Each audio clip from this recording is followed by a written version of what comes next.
In today's video, we're going to be diving into the upcoming pattern, and we're going to be talking about the temperatures where we do see some change ups happening. We do talk about the storminess as well, where there's going to be some changes, but really looking pretty similar to what we've been talking about. And the tropics are really inactive, thankfully, as we're approaching the peak of the hurricane season. This is the time of year where you would really love it to be quiet because this tends to be the worst time of year. So if we can get through this patch, I would say the next week to 2 weeks with minimal impacts, that's going to bode really well for us just seeing an overall inactive pattern overall. So just really good news.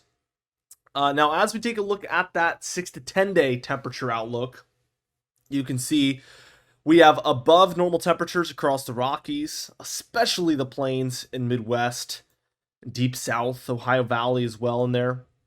And then really the only area in the nation holding on to cooler air, this is for the 14th through the 18th, is going to be the immediate eastern seaboard, as this trough keeps getting pushed further and further eastward. We also see some near normal conditions over the southwest. We've been seeing this for a few days, so that's not really any changes necessarily. I also forgot to mention I did miss yesterday's video. I've been having terrible allergies. It's kind of weird. I've hardly ever had fall allergies, I feel like, but this year it's been like multiple times now where it's just, I could probably make a video, but nobody wants to hear that. So I usually just look at it as a good opportunity to take a break because, again, if I can't make the best content I could possibly make, it's usually just the right time to go ahead and miss a day. 8 to 14 day temperature outlook here, which is going to be for the 16th through the 22nd. We do see the west warm up, but this warm air in the central states kind of sticks around. And then we end up losing the below normal temperatures for the eastern seaboard, but it's pretty clear that they do expect the coolest conditions compared to normal still in the eastern seaboard area because it is near normal, and really nobody else we can really say that for. So that's definitely where they expect the closest to normal conditions and the furthest below normal conditions, I guess I should say. But clearly not quite as cool for the 16th through 22nd as it was before that point. Here's the past 10 days, which does include the final 2 days of August, but the first entire 8 days of September. And we have some really impressive numbers. Obviously, we've had a more positive PNA dominant pattern, especially for the Northwest as well as the western areas of Canada. That is aided in just bringing this severely below normal pattern into the central states, especially, but also for the eastern states here, as you can see as well. And this is really impressive because the greens here are 10 to 15 degrees below normal, and this is a 10-day period, which means that we basically averaged at least 10 degrees below normal for a lot of these green areas, which is just incredible for a 10-day period. Just really unbelievable. That's really impressive numbers, especially even for the late fall into the winter, let alone early September here. This is just unlike anything I've really ever seen as far as how, not brutal, I think that's a little overboard, but just I would say severely cool below normal. This air truly has been. So this has really been just incredibly unseasonable, very October-like, especially again in these darker blues and greens, and just a really early start to the fall. Let's take a look at the the precipitation, the overall storminess here. And again, it's going to be mostly quieter. We do see some shifts. Monday today, there's really nothing going on. And Tuesday, we have a little bit here in the Northwest, a little bit here over the Northern Rockies, and a bit for parts of the Midwest, but that is hardly anything. Florida continuing to be active.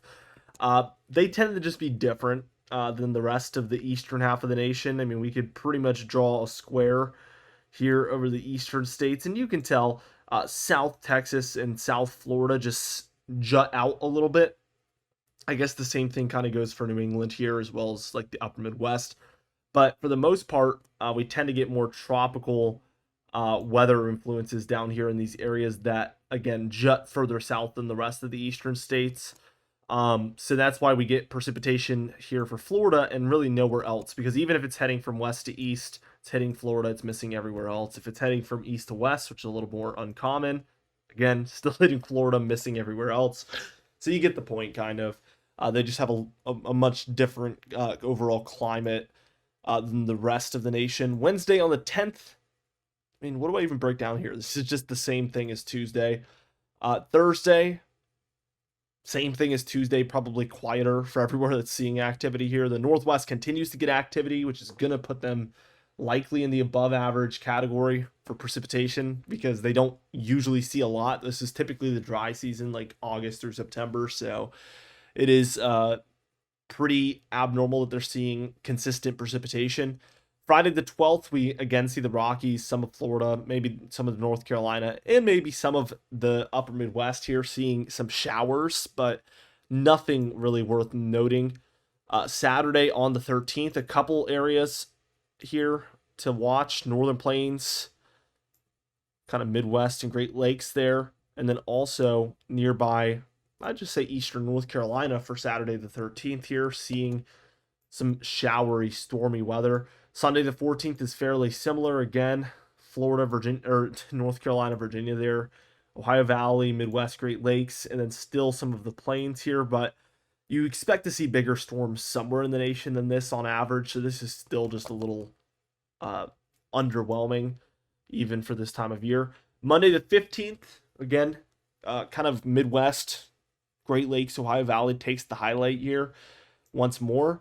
Tuesday the 16th, this kind of broad low just sticks around this area and continues to bring showers and thunderstorms. Still, by this point, looking at Wednesday the 17th, nothing's changed too much. We do see the addition of some of the Four Corner states and then the plains and some of the Rockies here seeing showers and thunderstorms, and we still see similar areas here. Great Lakes maybe expanded into a bit of the Mid-Atlantic and Appalachian Mountain Range as a whole there by Wednesday the 17th. Thursday the 18th, this is finally arriving for a lot more of the Mid-Atlantic and Northeast. We do see more storms sparking up throughout the central states, so that it's starting to elevate a little bit more. This is getting closer to an average September day, the amount of precipitation you'd expect to see, but it's not crazy. It's just gotten kind of closer to normal, like I mentioned. Friday, same thing. A lot of slow-moving systems you might notice as well. Midwest and plains here and deep south just really sticking with this storm for like 2 to 3 days. We do see a system over here over western Canada. This is bringing some impacts down to Montana and North Dakota, perhaps. The Northeast, who really needs it, does see some showery activity by Friday the 19th. But it's important to note this is by hours 270. So usually right around hours 240, or in other words, day 10 is what we'd consider to be the long range.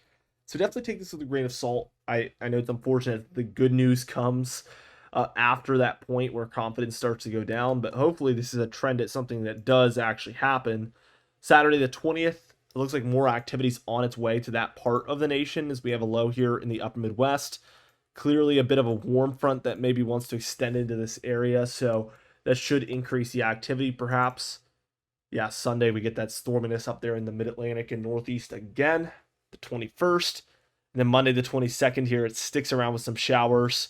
And we enter into a pattern that's very interesting here right at the tail end of the model run that's clearly a trough in the west, ridge in the central and eastern states. This is going to be, if it does occur, very, very different from what we've seen throughout late August into early September. I mean, this is polar opposite. So total precipitation, it's still okay for the Rockies, Plains, Midwest, Great Lakes. I mean, you're seeing precipitation. Also, a lot of areas in here. Again, it doesn't look like that much, but this will be above average for some folks. The biggest lack is going to be in this area here. So let's take a look at the anomalies. And again, above average mostly for the Rockies, the northern and central plains, the Midwest areas, the Great Lakes, Ohio Valley, where storms are just moving through and also very slow moving. So it leads to days of showers at a time. It's enough to get us to above average conditions here. And then again, there's some pockets of pretty well above normal precipitation for the western states as well. There's also some dry areas mixed in there, but definitely impressive.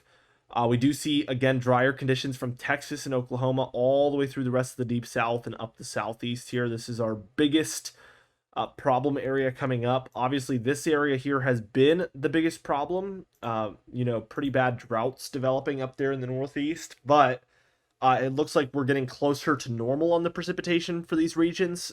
A lot of it does come in the long range. We mentioned that, so keep that in mind. But if we can get back to something closer to normal, that is going to bode well for those drought-like conditions, or literally drought conditions for some folks. Here's the temperatures. So again, we have this cooler air that's sitting over us, and kind of on theme for what everything else is doing. It is slow moving. This is all the way by Thursday the 11th, and we still have cooler than normal conditions around. The west is starting to cool down though, negative PNA, which does tend to bring warmer temperatures, especially to the central states, but that should spread eastward at some point. If that holds out west, we'll have to watch it. We do see the cooler air just kind of like hang on for the east coast all the way until about like the 15th here. We're still seeing it into the 16th, and finally we're warming up. And then that's when we get into like a full-blown cooler than normal pattern out west, and again warmer for the central and the eastern states here. And that starts to set on about around the 20th and beyond, which is the very long range at almost hours 300. So we will take it with a grain of salt, but if this continues to be the trend, we could expect to maybe move into something like this at some point during late September. So we'll watch and see, of course. The GFS model is going to disagree a little bit. We do see the cooler air hang on. Similarly, the warmer air takes over around the 15th, 16th. But we do see cooler air kind of moving into the eastern states, and by the 22nd, we still have mostly warmer conditions over the west.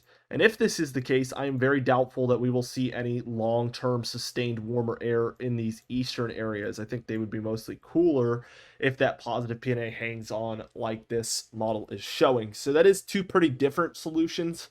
It might look the same on paper, but I think if the Western pattern looks completely opposite like this compared to the European model, we will see much bigger differences in the central and eastern states than the model is suggesting.